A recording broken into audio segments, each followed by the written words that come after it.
and welcome back to my channel. Today I'm gonna have an interesting video for you. I will admit it's not really a part of the I Rock Mind, Body and Soul brand and what we'll talk about mostly on this channel, but today I really wanted to talk about a condition that I've been dealing with, because when I looked on YouTube when I was going through some things recently, I realized that there wasn't a lot of personal information. There was doctors and scientific videos, but there wasn't a lot of personal information from people sharing their story. And people that were up here, while great, didn't necessarily have my point of view or my experiences. So I wanted to use this platform to put out a video talking about my condition and some of the things I've gone through. And I feel like it'll probably be a series because it's just so much to talk about. And I think people would have specific questions if they're looking up this particular topic that I can't do it justice in one video. So today we're just going to do a general overview, just to kind of get you guys acquainted with the topic. And then in the comments, if anybody has any specific questions or follow-up videos they want me to make, I will do so. And if there's any topics that I really want to dive into more, then I will also make a point to make videos about that. So, like I said, today, you can probably tell by the title, the subject is uveitis, and it's not a common condition. I had not heard about it until I was diagnosed, and since I've been diagnosed, I haven't heard of many people with it at all. And I've worked in the medical field before, and it's just not something that I came across all the time or at all. Like I said, nobody I know has it. I've not met one person. I've met a lady who had a daughter who had it, and she told me a little about her experience, but yeah, nobody. And so I find that, you know, when you have a condition that nobody else has, or you can't find a lot of information on, you sometimes feel kind of alone in the situation, and you don't have a lot of guidance or people you can turn to ask questions. So that's the whole point of me doing this video. But to keep it short, because I really do not believe people should have long YouTube videos, let's get started. So just to give you a little bit of overview, and I'm looking down because I wrote some notes just because I am not a doctor and I wanted to get a few things correct. So anyways, uveitis is pretty much a general term. Itis, if you know anything about medical words or terms, means inflammation, and uvea is a part of the eye. And I'll try to insert a picture of the eye so that you can see some of what I'm talking about.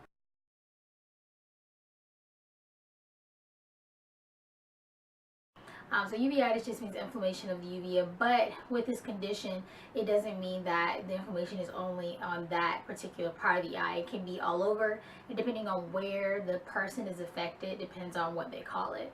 In my case, I have what's called pan-uveitis, which means all over. Lucky me. But yeah, all over. It affects all parts of my eye. Uveitis can be caused by just the fact that there is inflammation in the eye, or it can have a systemic cause. And systemic just means like in the body cause. Sometimes they can be like an autoimmune disease or an inflammation disease somewhere else in the body, and that's typically what causes it. It usually has an autoimmune reason for the disease, and once that autoimmune condition is found and treated, a lot of times the uveitis will go into, I guess, remission or subside. Uveitis can cause a lot of things to happen with the eye. It can cause blurriness, pain, redness, discomfort. It can cause, like I said, from blindness to even loss of vision, just depending on what happens. Typically, people are diagnosed with uveitis between the ages of 20 and 60 from our research, but I've never heard of anybody being diagnosed in those years. Like I said, anybody who I've looked up or anybody who I've heard about has always been diagnosed as a child. Myself, I was diagnosed when I was in high school. I guess I was maybe 14 or 15. So, I mean, statistics say what they say, but I don't know. I guess that I don't know many people, like I said, that have it, or anybody really that has it. So maybe there are most of the people between 20 and 60.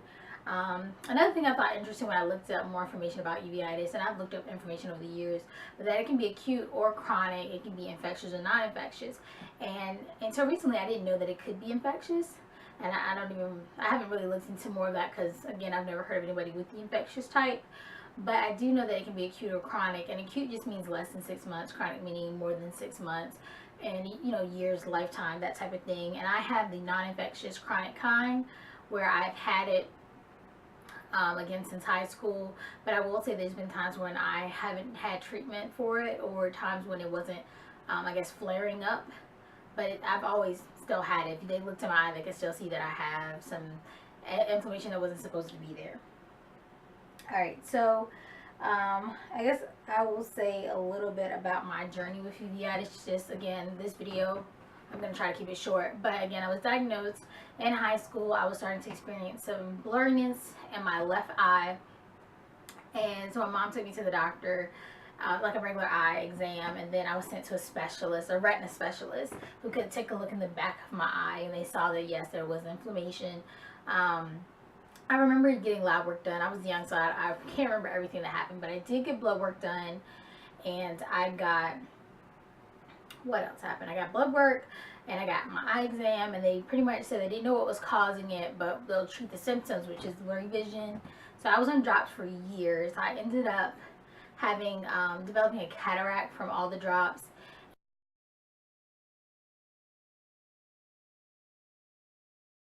And also some injections they had to do as time went on. And so I had cataract surgery in high school as well. And that, like, surgery, dealing with uveitis would be another video, I promise you, because there's a lot that goes on.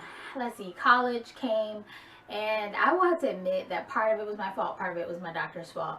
But I actually lost vision in my left eye in college, because I think, one, I wasn't taking my drops but I should. I wasn't monitoring my vision because I had 20/20 in my right eye. It wasn't affected by uveitis. They told me it would probably never be affected, but they you know, they weren't monitoring me that closely in college. I wasn't coming home that often for visits and things like that, so I did lose vision completely in my left eye. And what they basically told me was that because after you have cataract surgery, you can develop glaucoma, and apparently now that I'm older, I know you can develop glaucoma before cataract surgery. But because of the glaucoma, which is pressure in the eye, it crushed my optic nerve, which caused me to lose vision. Again, glaucoma, cataract, another video, because there's just so much you just don't know. But anyway, moving on. So I lost vision. So from probably age like 19 or 20 up until like 23, I barely used drops. You know, it was just more for comfort because it was only my left eye and I didn't have vision, so I didn't have to worry about like the vision part. And then when I remember 23, because I had my son at 23, and I remember them having to change my drops because of it. So I remember I was still taking drops on and off. And then I would say, I remember going to nursing school. Well, I went to school for medical assistant. I remember getting a job. And I remember when I was working at a family practice, I started seeing blurry again. Now, I have no vision in my left. So when I started seeing blurry in my right, I knew that something was going on in my right eye. Even though they had told me for years, like, don't worry, it'll never be a problem. And kind of find out it was a problem. So when I did go back to that same practice and I was like, hey, something's going on, they said, indeed, I now have uveitis in my right eye. And so again, we started the drops, we started the injections and things like that, and the vision just got worse and worse and worse. And it got me to the point where we'll just like fast forward to December, where I was actually working for a gastroenterologist, and I pretty much just couldn't see to do my work anymore. I was a medical assistant, so I dealt with patients on a regular basis, and when you can't see your patient's weight, you can't see their patient information, phone numbers to call them, messages from the doctor, you realize that like I can't function. I had been trying for a long time. I've been driving still, and it just was not a good look for me. When January came, I decided to not go back to work just because I really care about patient safety. And my boss would have probably kept me there until I was completely blind, but I couldn't. I just felt like there was no point in me being there because I couldn't do the work that I was, you know, hired to do. There was no other work for me to do, because when you can't see, like, what can you do?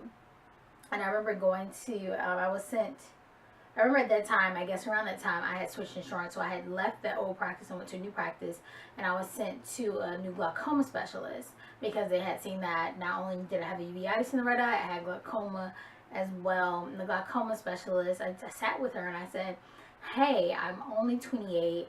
I was working a full-time job. I was bringing in half the income for my household. I'm a mom. You know, I have to be able to see. And I remember her saying to me, like, you might just want to apply for disability because we know that you need glaucoma surgery, but we know we can't do it because of the inflammation you also have. She said your eye isn't quiet enough. And that's the term that they use over and over and over again, is that your eye isn't quiet enough or your eye is angry, so you can't have surgery.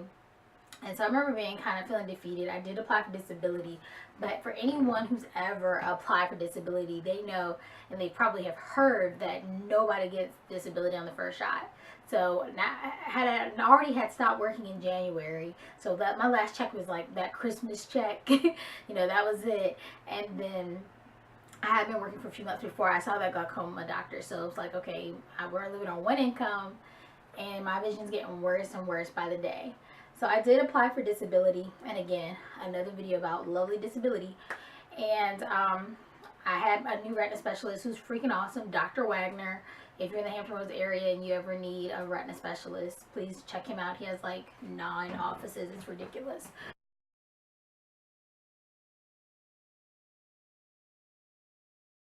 But anywho, I was dealing with him, and I was confident Dr. Wagner. He had told me about, the plan if he wanted me to be on a medication called Humira, which, again, will be another video. And, he had been asking me, like, what the other doctors in the past had done. And they, I kept saying, well, they haven't done that. They didn't do that. They didn't do that. So all these years, there were things that they could have done that they never did. And he was quite shocked or flabbergasted, I would say, that these things had never been done for me. And he was like, okay, we're going to get you straight. So he did send me to, like I said, the glaucoma doctor. And then, oddly enough, and I guess it was kind of a godsend, it was annoying at the time, but her husband moved and she had to move. So she sent me to another glaucoma specialist. And I was still okay. But when I got there, that lady was like 8 months pregnant. And she was like, your eye's still, angry. So we can't do the surgery. You have to be 6 months, with a calm eye before we can do surgery. But she's like, I won't be here for 3 months anyway, so you're going to see my other doctor. I'll send you to her while I'm gone on maternity leave. And I know people have to have babies. I've had a baby. But when I tell you I was hot after that appointment, and that was like a couple months ago. And so I went back to Dr. Wagner, and I was like, look, dude, like, I have had enough. Like, I've been moved to this doctor, this doctor, this doctor, this doctor. Like, no. And I saw some other doctors in between, but those are the ones who, like, really prominently stuck out. And I was like, I just keep getting pushed to different doctors, and nobody wants to do surgery. Everybody says they want me to do surgery. At this time, I had already had a GI specialist because they wanted to make sure I didn't have Crohn's, which they think I have, but they just can't find it.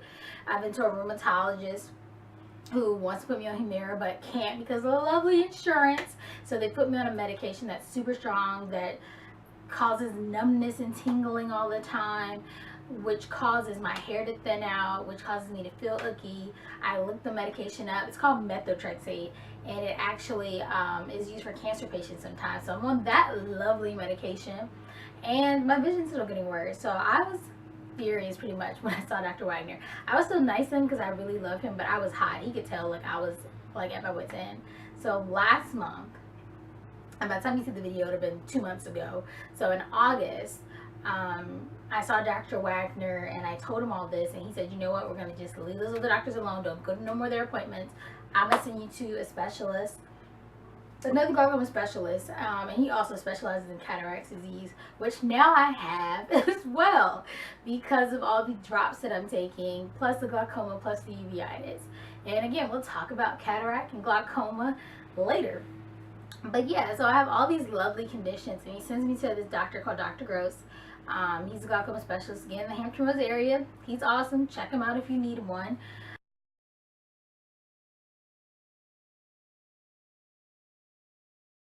But yes, what's his name? Frederick Gross. But I think there's more than one. But yeah, so he sends me to the guy, and I can't remember what day of the week I went, but I remember going, and I really didn't see him, and I think I was just kind of over doctor, so I wasn't too thrilled. But he told me the same thing: you have uveitis with glaucoma, cataract, you need surgery. And I was like, okay, yeah, I know that already. Like, I know that already. What else can you tell me? And he was like, yeah, so I recommend surgery. And I was like, okay, I know, everybody does, but when do you think we can do it? When is the countdown going to start? Like, I already knew the 6 months of the angry eye, calming down, blah, blah, blah. He's like, no, I want you to come back Wednesday and do the paperwork. I do surgery September 1st, 8th, and like 23rd or something like that. And I was like, excuse me? Because this is like the end of August. And I'm like, September 1st. Like, that's the next week. He said, yeah, come back Wednesday. So I did. I talked to my mom, my family, and my boyfriend. And I was like, okay, like, what are we going to do? And they all agreed. Just take the first date they have, and we'll make it work. Granted, now remember, if anybody has kids, September 1st was a Friday. That following Monday was a holiday. I think it was Memorial Day. And then the kids went back to school on the day after, which was Tuesday. And I know that when I have surgery, again, I have no vision in my left eye. The right eye, the doctor told me when I had surgery that I was going to have worse vision before I had better vision. So I could have been completely like blind pretty much when my son went to his first day of kindergarten. But we took the risk. And I went back Wednesday, did paperwork. They scheduled me that Friday the 1st. And I indeed had surgery with Dr. Gross. When I tell you, life is so much better now. I can see better. That's why my YouTube channel is back up. I can write again. I can read again. I couldn't read before. I can see people's faces. People I've been talking to for months and didn't know what their faces look like. You'd be surprised at the things that you miss. I was apparently living in the dark.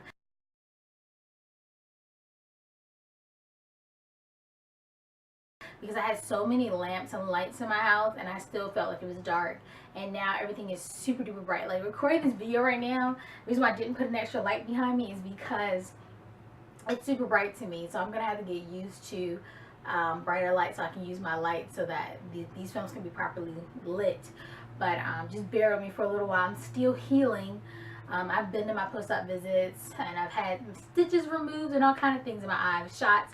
And as I said, we were going to talk more and more about this because I feel like this video is already super long. But I just wanted to give you an overview because if you've gone through any of the experiences that I've talked about today, if you're starting to go through the process or if you've already come out the process, please leave comments, share with people that you think will need this video, because when I tell you I have been through a lot when it comes to this condition, it's crazy. And now looking back, I just can't believe that this is all even taking place, even over the last few months. Like, I just can't imagine like all this happened. And I know people close to me, some of them don't even know this happened, so if they see this video, they're like, really? But yes, like all these crazy things happened. And granted, I'm in a better place, but I've recently started my Humira injections, finally, waiting like 9 months to start. But it's just crazy the things you have to deal with: insurance, doctors, people, life, money, everything costs, so it was interesting. And like I said, I'll do more of these videos just because I feel like there needs to be someone talking about this condition, because not a lot of us have it. And now the people that have it, think about how many people don't have a YouTube channel, or people that can't seem to do one, because I know for months I wanted to come back to YouTube and couldn't. So I'm happy that I can come back and share this message. And again, please like, subscribe, and share this video, because it's definitely something that needs to be talked about. And if you have a condition that you want to share, let me know too, especially if you're in the Hampton area, because I would like to collaborate with other people who want to get the message out, because I don't want anybody to feel alone like I did. I had some pretty low lows throughout this process, and nobody understands you sometimes the way you do, or the way people who are going through the same situation or similar situation you're going through would understand. So just keep that in mind. But to end on a positive note, just remember, I rock, you rock, we all rock. So just stay positive, guys, and I'll see you next time. Bye.